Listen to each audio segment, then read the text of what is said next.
మతం గురించి వారికి ఉన్న ఐడియాలజీ ఏంటో ఒకసారి చూద్దాం. ఇది ఆడేది కొద్దిమంది రాజకీయ నాయకులు, వాళ్ళు కూడా ఎక్కువ మంది ఆడేది కూడా హిందూ. అసలు ఇలాంటి గొడవలు పెట్టింది హిందూ నాయకులు తప్ప మిగతా నాయకులు చేయరు. అసలు రాదు వాళ్ళకి.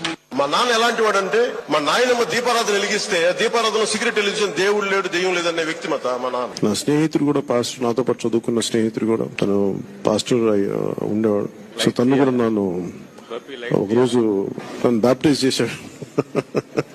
నిజంగా మన ఈ మధ్యన గోమాంసం గురించి లేదంటే బీఫ్ గురించి ఇంత గొడవ జరుగుతూ ఉంటే నాకు అనిపించింది, స్వామి వివేకానంద ఒక మాట చెప్పారు చిన్నప్పుడు. ఇప్పుడు మా నాన్న చెప్పిన మాటలు ఇవి.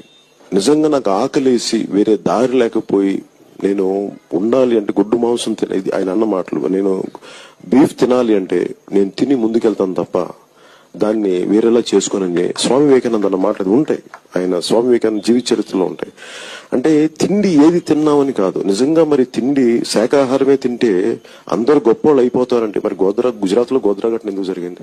హిందూ ధర్మాన్ని మీరు అగౌరవపరుస్తున్నారు.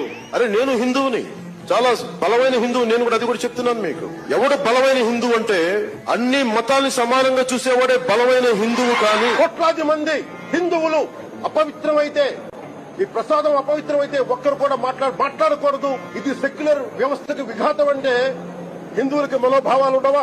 ముస్లింస్ ని ఇస్లాం సమాజాన్ని చూసి నేర్చుకోండి. వాళ్ళు అల్లా అంటే ఆగిపోతారు, మనం గోవింద అన్నం ఆగం. మన దేశ దౌర్భాగ్యం మనం హైందవ ధర్మానికి మన గౌరవం ఇవ్వం.